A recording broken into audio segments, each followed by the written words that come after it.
académico começou em 1997, quando ingressei na Faculdade de Economia para o curso de licenciatura em Economia. Depois terminei em julho de 2001 e em outubro tive a oportunidade de iniciar um estágio curricular na universidade, na área da contabilidade, portanto foi há cerca de 22 anos. Depois, com a autonomia financeira e administrativa da Faculdade de Medicina, foi-me possível, em dezembro de 2002, iniciar funções também na divisão financeira, neste caso já da Faculdade de Medicina, e estive lá até dezembro de 2010. Com a entrada em funcionamento do Centro de Serviços Comuns, foi-me também possível iniciar funções como, neste caso já como dirigente, porque fui convidada para ser chefe de divisão das compras. Depois disso, fui diretora do Serviço de Gestão Financeira entre 2015 e 2020. E agora estou aqui nestas funções desde 2021 de fevereiro.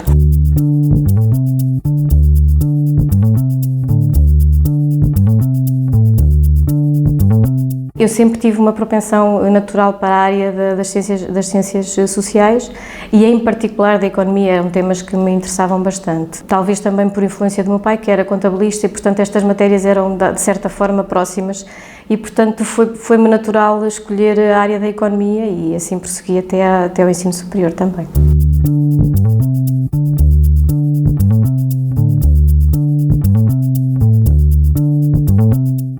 Foi um processo muito ponderado, porque ainda por cima foi para uma área que tinha alguma complexidade de acordo com aquilo que eram os meus padrões. Garantir as compras de toda a universidade era algo que ainda não existia, porque nós estávamos com 3 administrações autónomas, a administração, portanto a reitoria, a Faculdade de Medicina e a Faculdade de Ciências e Tecnologia. Nunca estivemos num contexto de central de compras para toda a universidade e isso era um desafio muito grande. Ponderei bastante antes de decidir aceitar, apesar de certa forma, também ter sido um processo, uma evolução natural, porque fui participando no processo de implementação do próprio Centro de Serviços Comuns, nomeadamente através dos grupos de trabalho, grupos de reflexão. Assumiu com muita responsabilidade e no início com algum receio de se seria capaz, porque também era muito jovem e, portanto, foi assim uma preocupação bastante conseguir concretizar este desafio grande.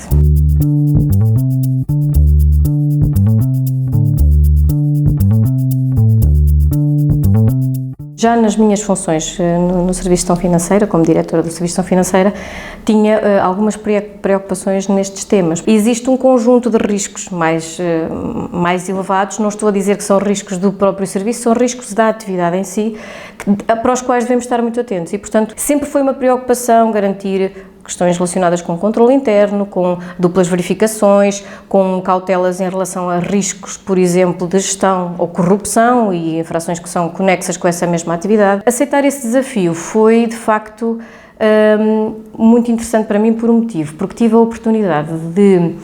iniciar este processo, ou seja, tive a oportunidade de criar uma solução diferente, que combina a auditoria interna com a prevenção de riscos. E o objetivo é exatamente mitigar riscos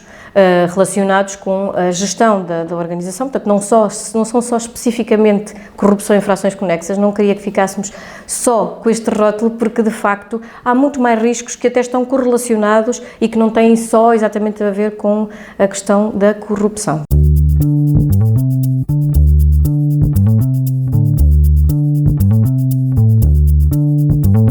Somos 3 pessoas, sou eu e mais 2 colegas,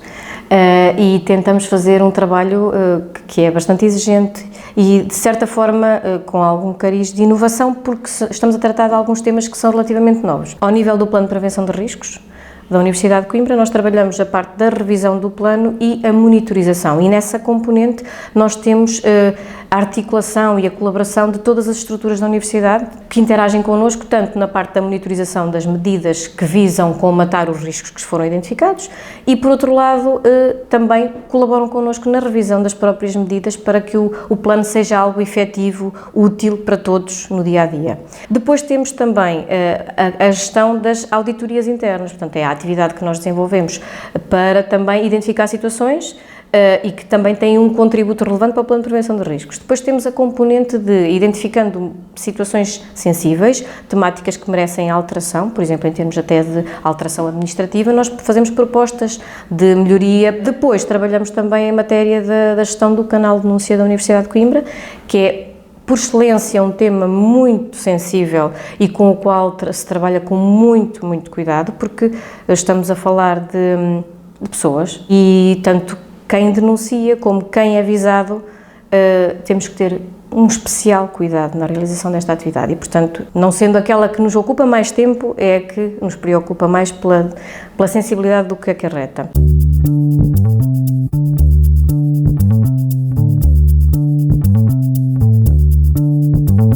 Podemos falar de riscos mais transversais até a tudo o que é setor público, primeiro do que tudo.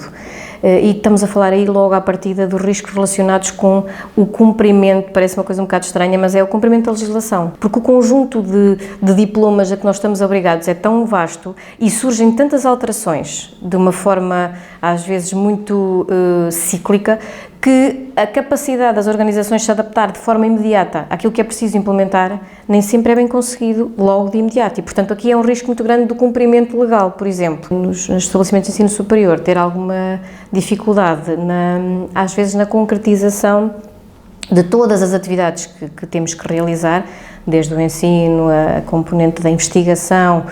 e depois a própria transferência do conhecimento para a sociedade de uma forma ágil e com um ciclo que permita cumprir também todos os requisitos legais e também evitar os riscos que estão relacionados com esta interação que existe, obviamente, com a sociedade, com o mundo empresarial, com tudo isto e, portanto, há aqui sempre alguns riscos que penso que serão transversais, neste caso, às instituições de ensino superior.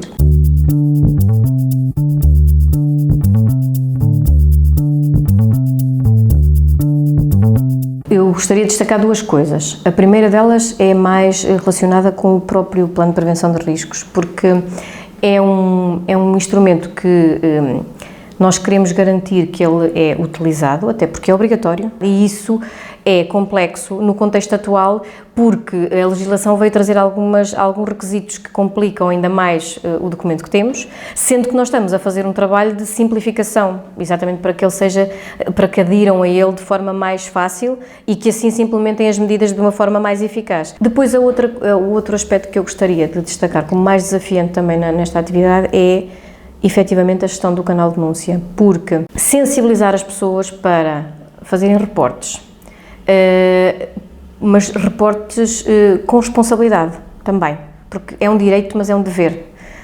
E, portanto, fazer com responsabilidade, com informação que nos permita desenvolver a atividade que depois tem que ser desenvolvida no contexto da averiguação, tudo isso, porque isso permite-nos,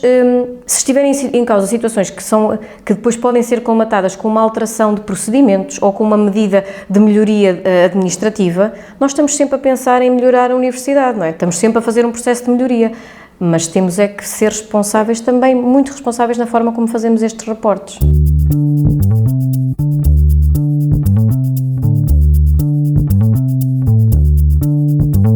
Eu tenho que destacar aqui dois momentos, acho que são aqueles que eu acho que são mais marcantes. O primeiro deles foi, de facto, o primeiro convite para eu ser dirigente, porque é, de facto, mudar um bocadinho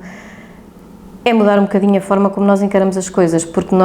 eu pelo menos sempre visto muito assim, nós passamos a ser responsáveis por uma equipa. Nesta altura inicial em que estamos a falar do primeiro convite que eu tive para ser dirigente, estávamos inclusivamente a integrar dentro de uma única equipa pessoas que vinham de 3 administrações autónomas com culturas organizacionais de certa forma diferentes, apesar de sermos todos o C. Estávamos a falar de uma administração da reitoria da Universidade de Coimbra, estávamos a falar da Faculdade de Ciências e Tecnologia e da Faculdade de Medicina, com lógicas um bocadinho diferentes e, portanto, congregar todos numa mesma equipa e estarmos todos alinhados para trabalhar no mesmo sentido é um desafio muito, muito interessante, muito enriquecedor, complexo, muito interessante. O segundo desafio foi, de facto, aquele que me deu uma maior responsabilidade ainda, que foi o de ser diretora do Serviço de Gestão Financeira. Implicou no fundo, liderar uma equipa de mais de 80 pessoas, portanto é um serviço com uma dimensão bastante grande, para além da complexidade e da diversidade das temáticas que se gerem naquele serviço. Fui buscar muito de mim para conseguir também, em termos de esforço pessoal, porque obviamente que não se faz este tipo de posições, este tipo de cargos não funciona, nós não conseguimos geri-lo das 9 às 5h30, não é possível, mas foram 2 momentos muito marcantes no meu percurso na Universidade de Coimbra.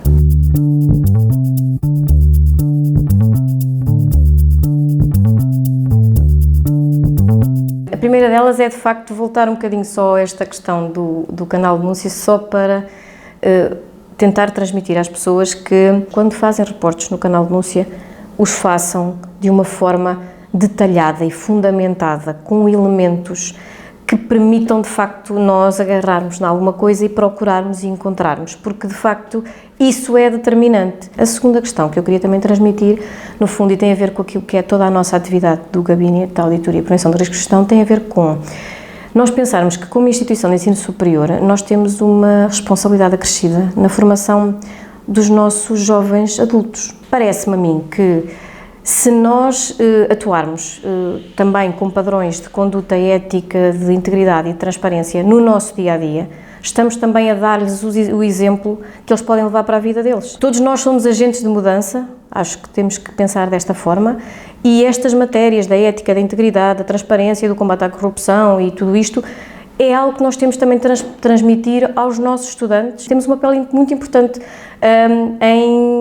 na sociedade, neste caso concreto. Acho que era isso que eu gostava de transmitir.